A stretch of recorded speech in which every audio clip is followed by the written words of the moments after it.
Hello guys! Welcome to DJ's Vlog! So ngayon, tayo ay magbabasa ng Bible mamaya at magbabasa ng story at magko-color din at color yan. Tapos magbabasa ng bedtime story din. 101 yan. Ano yung mga Mag-word hunt tayo. Yan. Marami pa to. At hindi to notebook ha. I mean notebook to pero isa tong doll house. Ito ay isang doll house. Doll house. Kasi nagde-design ako. Yan. Pwede nyo basahin tapos ito yung math na design. Ito draft lang to. Ito yung English.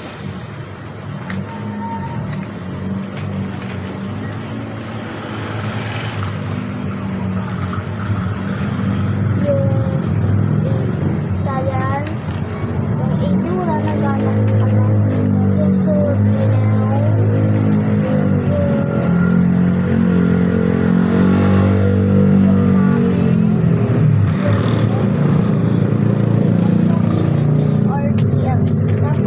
dito yung the dollhouse na. Ito yung start niya. Ang problema lang yun, nagawa ko na lahat-lahat. Halimbawa, ito. Nakagawa na ako ng bed.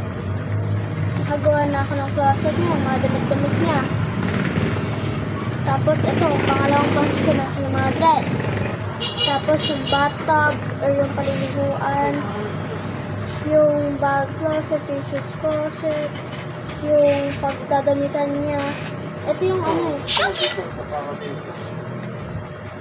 Teka. Babalik ko. Teka lang.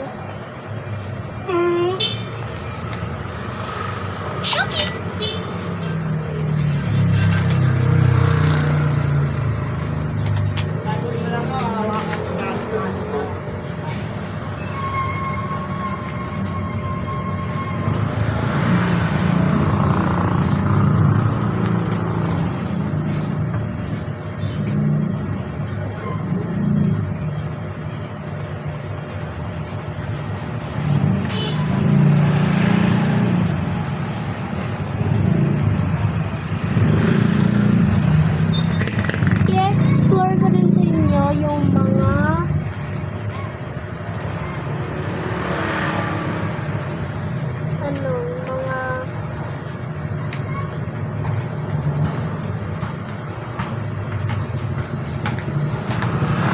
basta yung papa-explore ko rin sa inyo yung iba't ibang nito.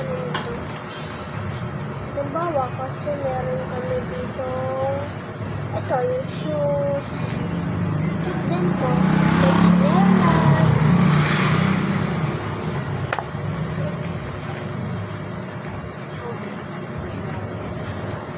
Ayan na. Ito yung damitan niya kung saan siya ito yung dressing room. Ito yung kitchen. Ito yung maganda ng pagkaayos namin dyan. At ito, medyo maganda ito para sa akin. Spa. Spa. So, meron dito ganyan. Ito naman, CR number 2. Parang lang, toilet. Ito, isa pa to. Ito naman ang working space niya. Nandito lahat yung mga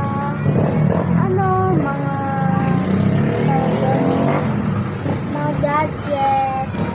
Ayan, tingnan nyo.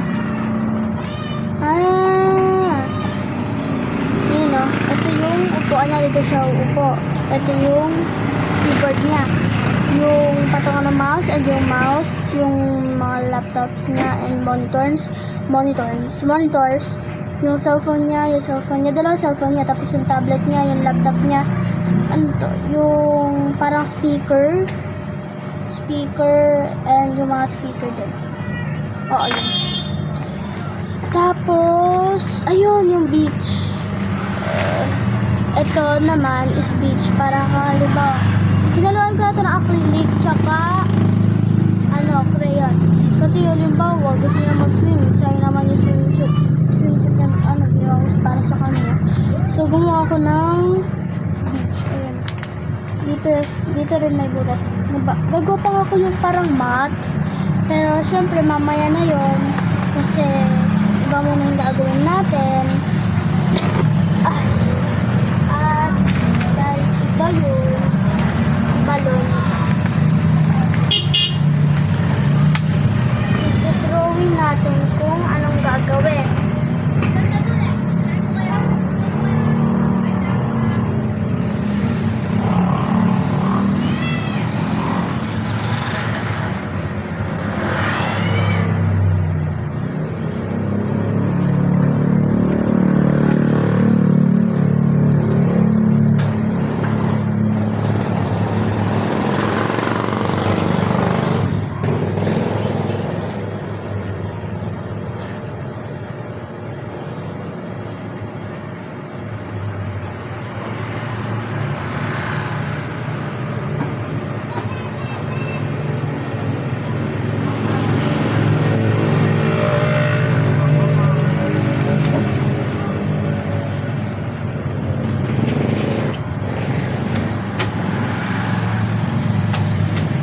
Itong dalawang to,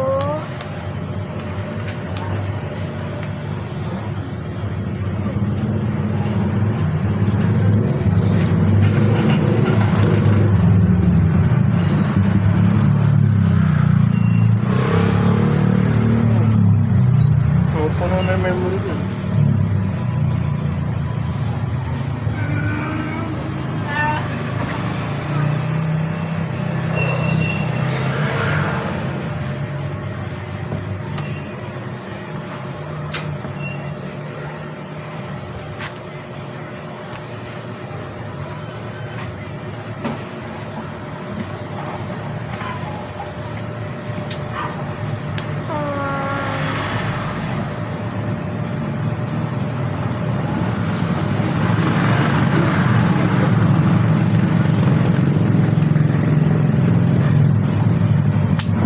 ito, lahat.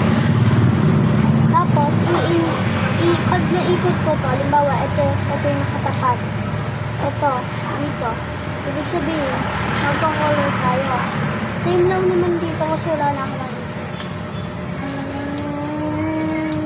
Ito yung guys. Set. Color. Sige. Magpa-color natin. Magpa-color nila tayo.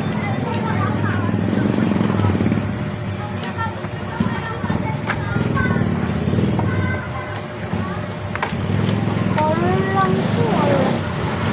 Color lang to. Hindi kaya storytelling.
mga gloves ko.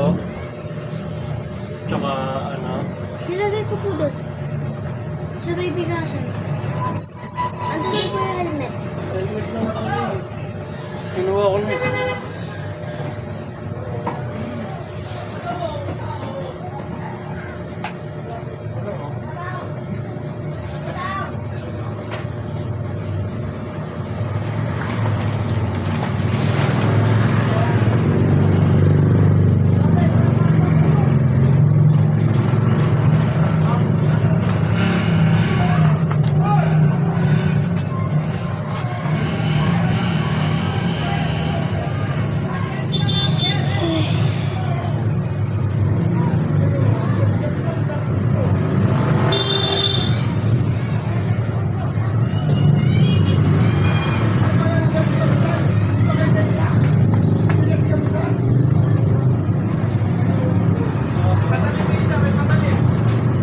Ano eh? Tumutuwa.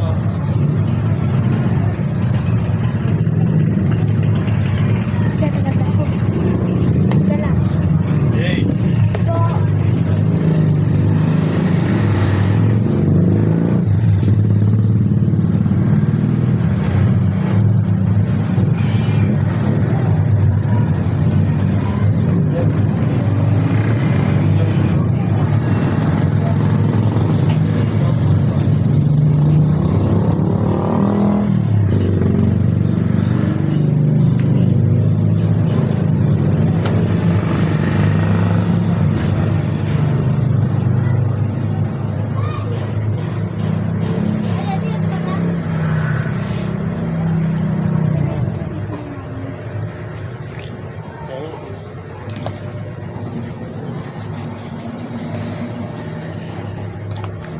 video pa rin to. Ayoko. Tapusin lang natin tong buong to, tapos ano, i-ano ulit natin to. Kasi gusto ko pa mag-story time. Gusto ko pa mag-word search. Nang nakablog. Hindi ko po siya oras ko dito lang.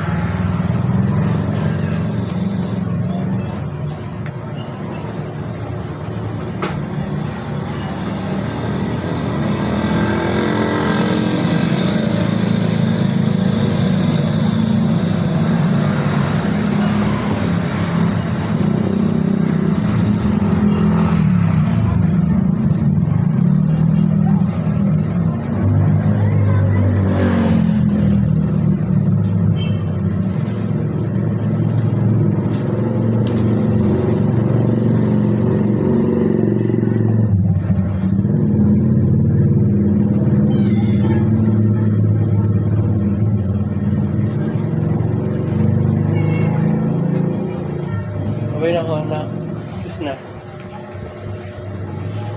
Gawa pang stand yung mga hindi na yan. Ay, hindi. Ayan, tapos tayo. Tapos, Ay! Ay! ay. Wala pa yung medyo round. Ulit.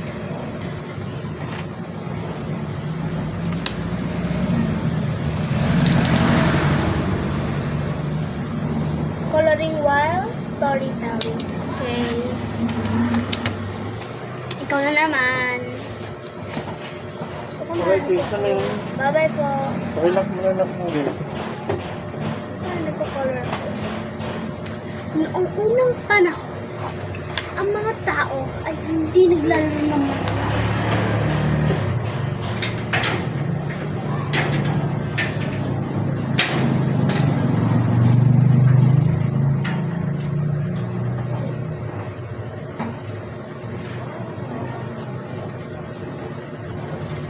Okay, ulit. Sarado pa ako ng gate. Wait lang.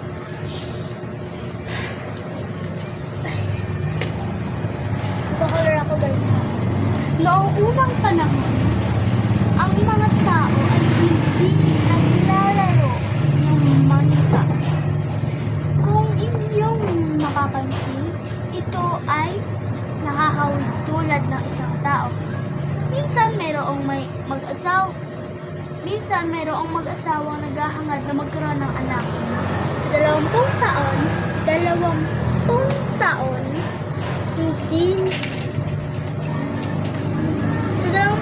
nilang pagsasama, hindi sila sawang manalangin sa Diyos at maghanap ng paraan upang magkaroon ng anak.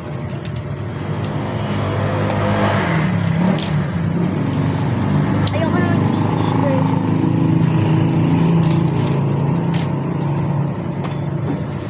Isang hating gabi, nang may narinig silang iyak ng bata,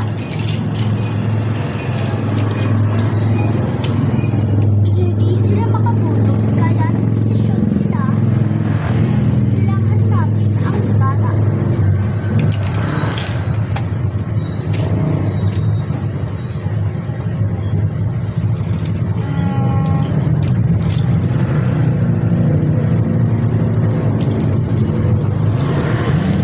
Nakakita sila ng isang maliit na kubo ng isang naghihingalong babae at ang kanyang bagong silang na sanggol. Teka lang, patapusin niyo ako.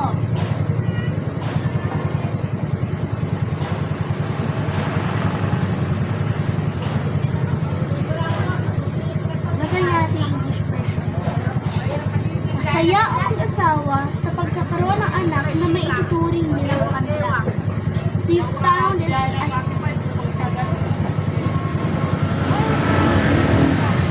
Ikaw guys, speed up version ko. Speed up version ko. Babato ko lang ng pencil. Tignan nyo. Pag binato ko to, tapos kagad ako. Teka. Ready, set, go. Oh, diba? Tapos na. Dapat siguro ginanto ko para mas naging magical Ay, nako. Teka lang guys. Tignan pala to. Tignan nyo to. Teka, paano to? Oh, sabog. Kabog. Oh, DIY lang to. Ako gumawa nito. Tignan nyo. Yan. Teka, may zoom in kasi yan. Teka, flashlight na natin. Madilim na yata Yan. Ay, teka. Lalo nawawala.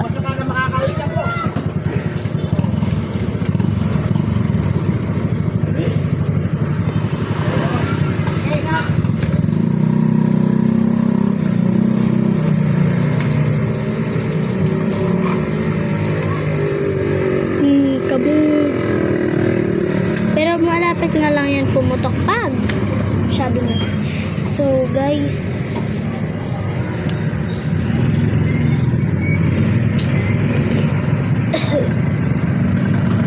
Tapos na tayo mag-coloring and storytelling.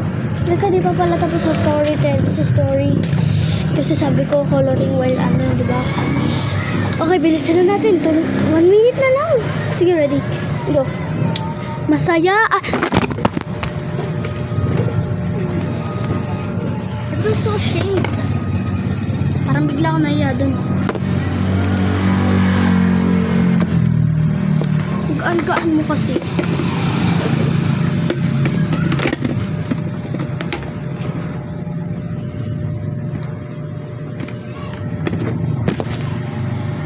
Yan. Ayan, magbabasa na ako.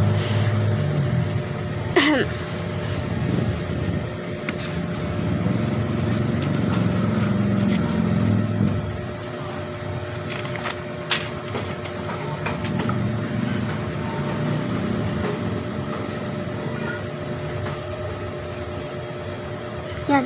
Inalagaan at minahal nila ang bata at tinawag nila itong Nika.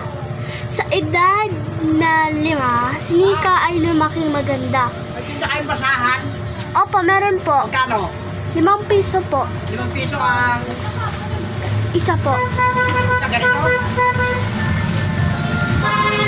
Opo. Di ba 2 piso?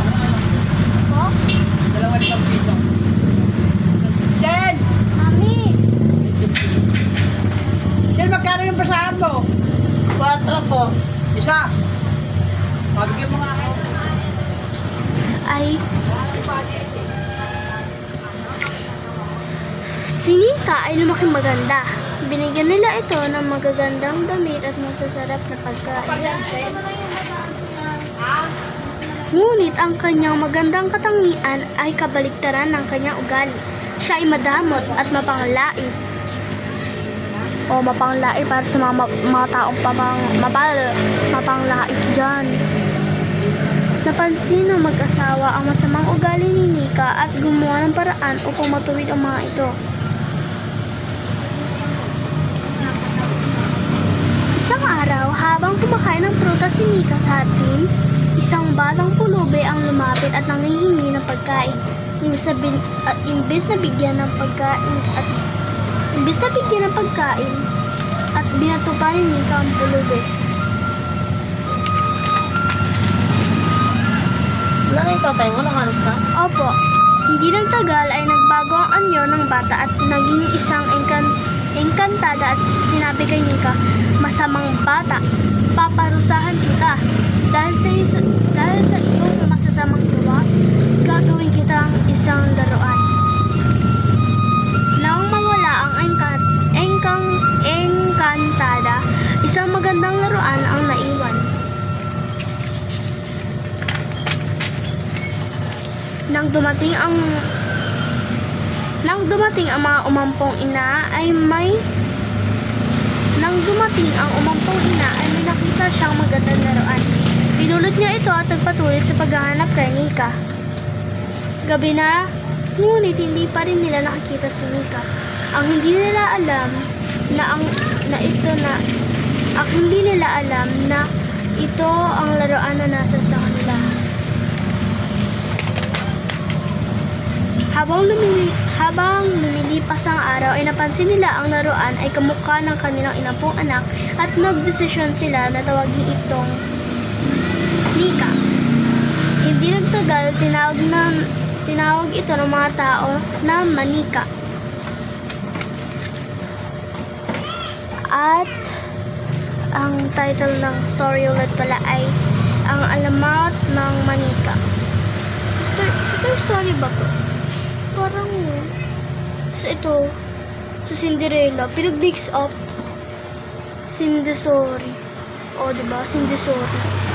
Cinderella plus Toy Story. Okay.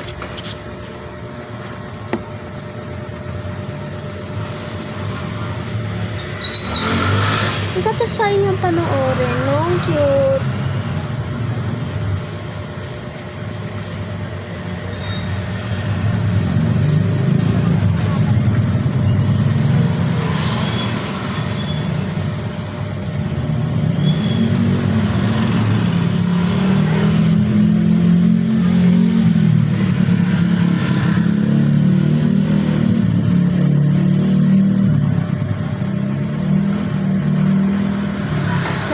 Sa iyong mga mata, sa tuwing kasama mo ko, sa tuwing kasama, ay, kukwentuhan ko na lang kayo.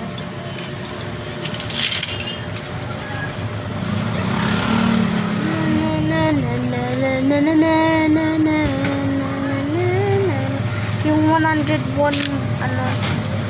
bedtime story.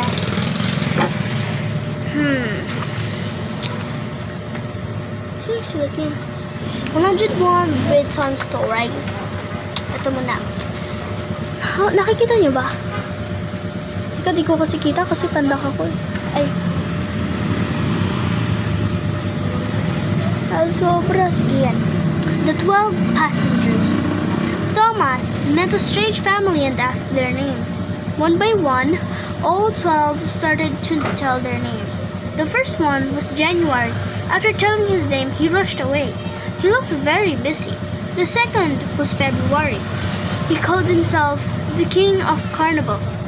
He said he had only 28 days to live, but looked cheerful because he enjoyed every day to the fullest.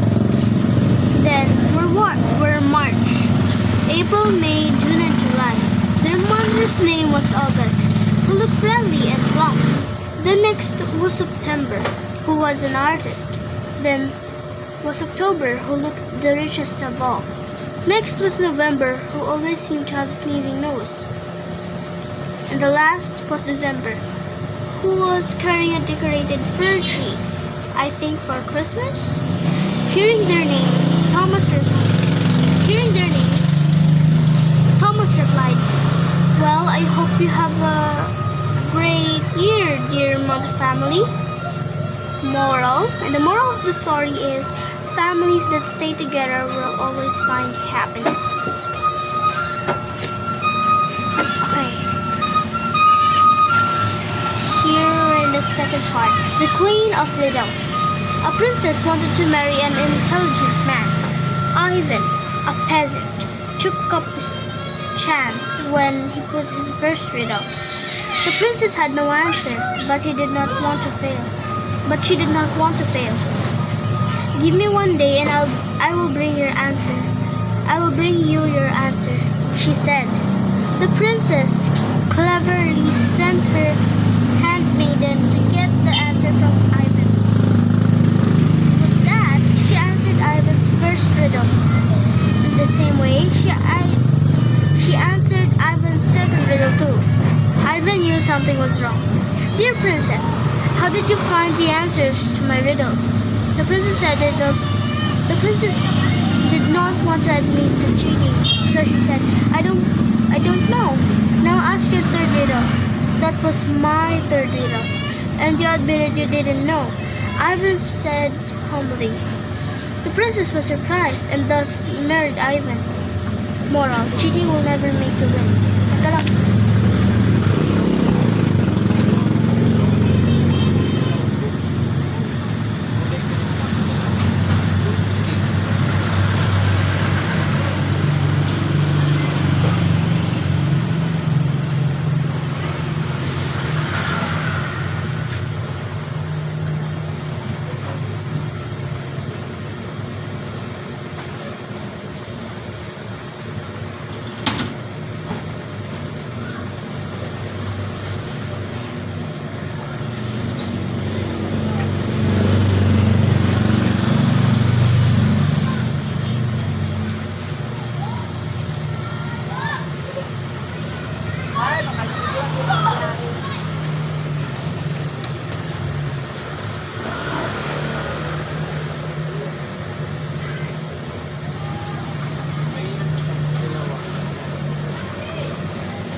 Lemon soda. Ano po yun? Lemon soda. Ilan po?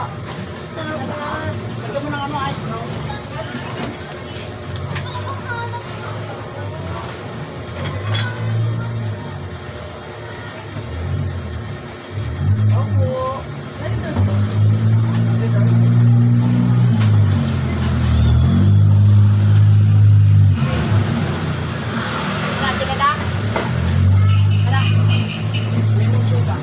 ginagawa ko ngayon.